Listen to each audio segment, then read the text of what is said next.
Everything is judged on its appearance.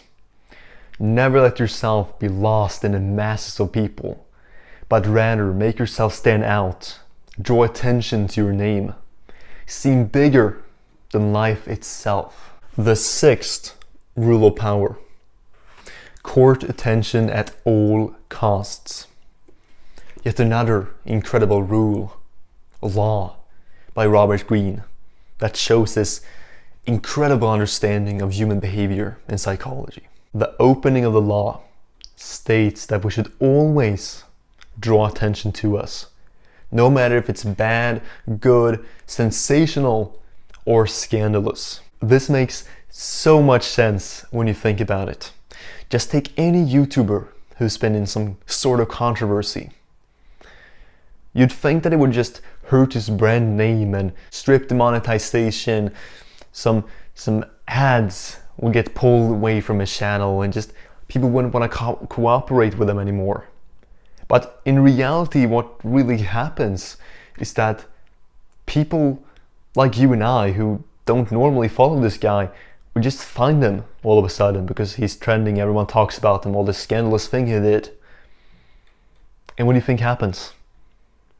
All attention goes to that person, and so he gets more views.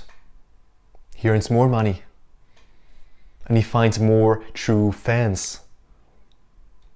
Everyone talks about him. There's nothing worse than being irrelevant. So you see these YouTubers that have fallen off, they have millions of subscribers, but they just average 10,000 views per video. Why don't we take the prime example of this? A film star. Once a person that owned the world almost, that appeared in so many movies, that played the biggest roles in cinema history. Now that person is forgotten. People just pass that person by on the streets, never even ask for an autograph anymore.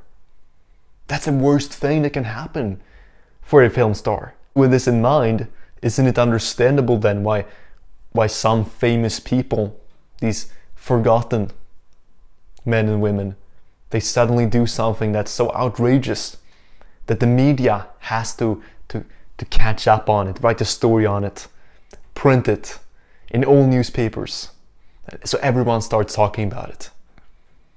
We may think that, oh, what a gross person, what a disgusting human being, but that person got exactly what he or she wanted, the attention.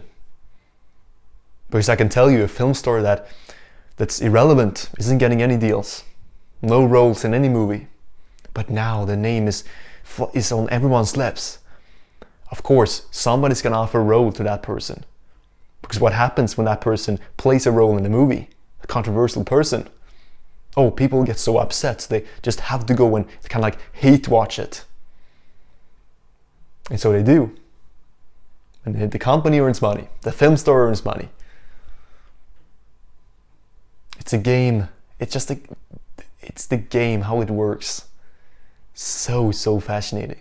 The law states that the quality of attention is irrelevant, or especially in the beginning of your journey.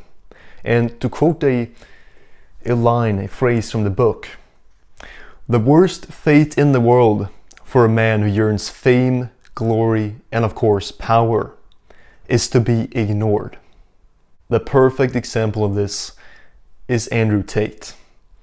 Because hey, he didn't get famous by being well liked by young men. No, if he was just a motivational speaker, someone just sat on camera and talked about this stuff and, oh, this is the motivational stuff, guys, he would never have gotten to the place where he is at now. You would never have heard of him.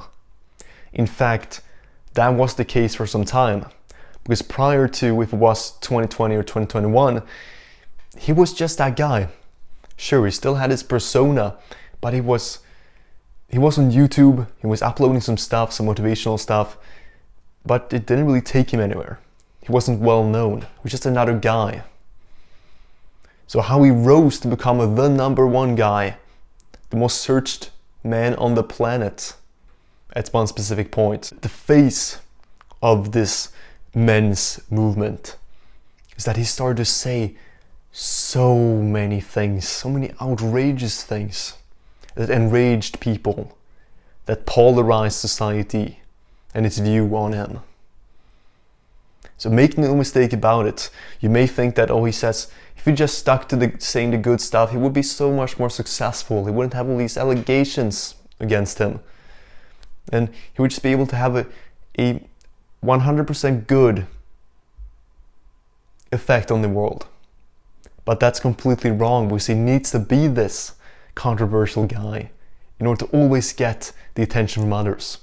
He needs to make sure that he always does things, says things that make people go, what? That make people write articles like, this is how Andrew Tate is dangerous for you. This is how Andrew Tate is destroying young men. He needs those things. So you may think that, oh, everyone's too harsh on him. I like the guy and I think it's so unfair. No, it's what he wants. He wants the BBC to try to come after him and interview him and write hit pieces on him. He wants that. That's part of his strategy. It's part of the game, because he understands this, the power game. Acting in a way to surprise people will not only get you attention, but also make you seem unpredictable. And to read another phrase from the book to you that I think is so good, you gotta hear this word by word. People feel superior to the person whose actions they can predict. If you show them who is in control by playing against their expectations, you both gain their respect and tighten your hold on their fleeting attention. In other words, the more predictable you are, the more attention you will be able to court. The second part of the law states you should never reveal your cards. They should always be unpredictable.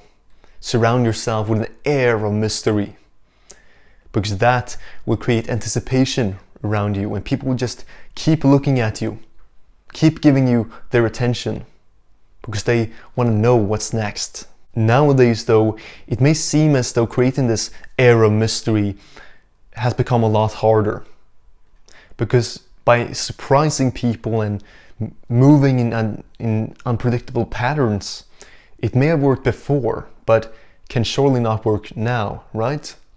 Because in the time we live in, everyone has YouTube, social media. They have seen it all.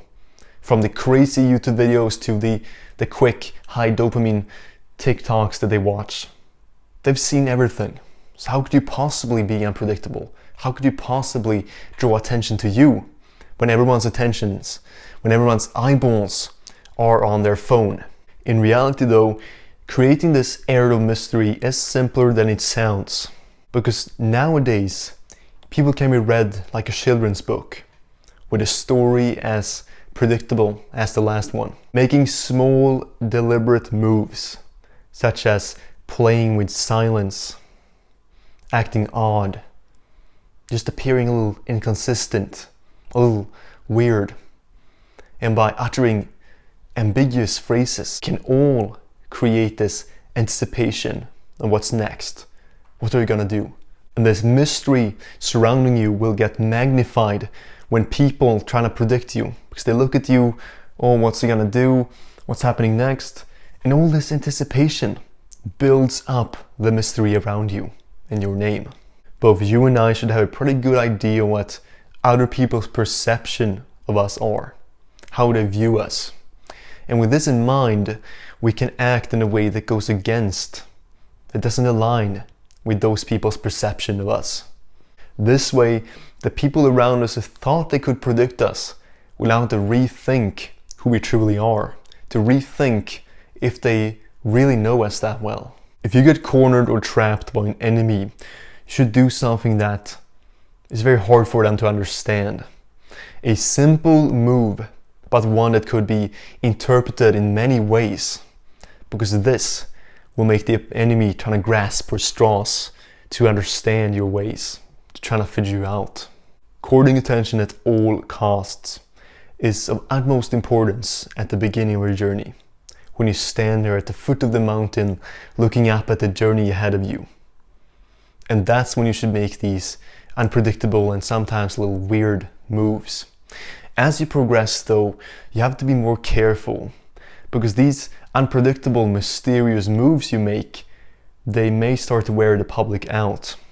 And these unpredictable tactics you use may themselves get predictable if people can see that he's gonna do something that goes against my perception of him. And we don't want that. We don't want them to create a perception of us, an expectation of us to do the unexpected. Because then, per definition, it's no longer unexpected. The mystery you create must be unthreatening and playful, a game. Notice the difference between unpredictable and unreliable. The latter, something you don't want, something that's gonna hurt you. It is also worth mentioning that the attention you draw to yourself must never challenge a higher authority, a person above you. Keep in mind the first rule of power: never outshine the master. Because sometimes it's better to withdraw from public eye, to stay in the shadows and wait when making your move. Appearing greedy for attention can cost you your reputation. And if you remember the fifth rule of power, guard your reputation, you know that you have to watch out for things that could drag it down. When in presence with the most powerful and famous individuals, it is best to not challenge them and to let the limelight shine on them. For competing with them could draw the wrong type of attention to you. It could cause others to avoid you, and your reputation will be ruined forever. At last, we now understand the importance of drawing attention to our name. But a slight warning to this that we could both learn from is that, yes, attention can be great, but at the same time, it puts everyone's eyes on us. And it's very hard to build in the shadows. People will always have expectations for you, especially build up a brand of being a guy that performs well, that does well in this world. That anything but absolute excellent performance will be seen as a disappointment. And you won't be able to just stay at home, go to the gym, build yourself up, and then reveal yourself to the world as a complete new individual. For your every step will be seen and counted by people. There's nothing inherently wrong with that. Just something worth keeping in mind. And with that, I'm leaving you.